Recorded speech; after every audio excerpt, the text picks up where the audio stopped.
Welcome to S99 TV news. Rahul Gandhi Revanth Reddy అధికారంలోకి వచ్చిన మొదటి సంవత్సరంలో 2 లక్షల ఉద్యోగాలు ఇస్తామని చెప్పి మెగా డిఎస్సి అని చెప్పి ఎన్నికలో మమ్మల్ని వాడుకుని మోసం చేశారు. 2 లక్షల ఉద్యోగాలు ఏవి? మెగా డిఎస్సి ఏది? నిరుద్యోగ భృతి ఎక్కడా? డమ్మీ జాబ్ క్యాలెండర్ ను అసెంబ్లీ వేదికగా పెట్టి నిరుద్యోగులకు నయపంచన చేశారు. గత బీఆర్ఎస్ ప్రభుత్వంలో ఇచ్చిన 77,000 ఉద్యోగాల నోటిఫికేషన్లను ఇచ్చారే తప్ప ఒక కొత్త నోటిఫికేషన్ ఇవ్వలేదు. ఆ రోజు నమ్మినమేం ఆ రోజు ఢిల్లీ నుంచి గల్లీ తీసుకున్న రాహుల్ గాంధీ గారు అశోక్ నగర్ దిల్సుఖ్ నగర్ కు వచ్చి టీలు బిర్యానీలు తిని మా కోసం నేనున్నాను అని చెప్పి మమ్మల్ని నయవంచనగా ఎన్నికల్లో వాడుకొని ఇలా ఒక్క నోటిఫికేషన్ ఇవ్వకుండా ఇలా రాష్ట్రంలో 4 దిక్కుల నిరుద్యోగులను ఇలా మోసం చేసిన ప్రభుత్వం ఈ కాంగ్రెస్ ప్రభుత్వం. ఎక్కడ మీ 2 లక్షల ఉద్యోగాలు? ఎక్కడ మీ మెగా డిఎస్సి? ఎక్కడ ఇలా నిరుద్యోగ భృతి? ఎక్కడ మీ జాబ్ క్యాలెండర్? ఇలా డమ్మీ జాబ్ క్యాలెండర్ ని అసెంబ్లీ వేదిక పెట్టి ఇలా నయవంచన చేసిన ప్రభుత్వం ఈ కాంగ్రెస్ ప్రభుత్వం. జియో 29 తీసుకొచ్చి ఇలా ఎస్టీ ఎస్సీ బీసీ పిల్లలకు అన్యాయం చేసిన ప్రభుత్వం ఇలా కాంగ్రెస్ ప్రభుత్వం. ఇలా జియో 46 ఎక్కడ వేసిన గొంగళి అక్కడే ఉన్నది. ఆ రోజు జియో ఫార్డ్ తీసేసి మా ప్రభుత్వం రాగానే ఇలా మేము కొత్త ఉద్యోగాలు ఇస్తామని చెప్పి ఇలా మోసం చేసింది. ఆ జియో 46 లో వేసిన కమిటీ ఎక్కడ ఉంది? సిలబస్ కమిటీ ఎక్కడ ఉంది? శాంతకుమారి కమిటీ ఎక్కడ ఉంది? ఎప్పుడైతే ఎలక్షన్స్ వస్తాయో మళ్ళా కొత్త డ్రామా స్టార్ట్ అవుతుంది. ఏమని?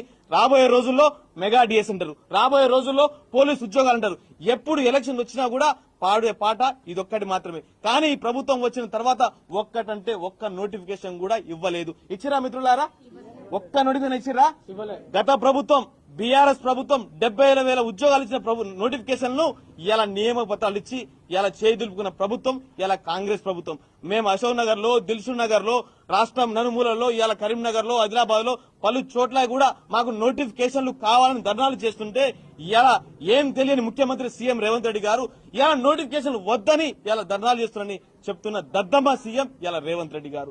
ఇలా మా తల్లిదండ్రులు ఎంతో కష్టపడి 5,000 3,000 ఇలా హాస్టల్ ఫీజు కట్టుకుంటా రాత్రి బౌళ్లు 12 గంటలు చదువుకుంటా ఖాళీ జేబులతో ఖాళీ కడుపులతో ఇలా 12 గంటలు 13 గంటలు చదువుకుంటా నోటిఫికేషన్ కావాలని అరుస్తుంటే ఇలా నోటిఫికేషన్ వద్దు మాకు ఫ్యూచర్ సిటీ ముద్దంటున్న ముఖ్యమంత్రి ఇలా రేవంత్ రెడ్డి గారి సర్కారు. ఇలా మేము ఎంతో కష్టపడి ఆ రోజు కాళ్లకు బల్పాలు కట్టుకుని కాంగ్రెస్ పార్టీ రావాలని అందరం కూడా మొక్కినాం. ఇలా అదే గోసపడుతున్నాం.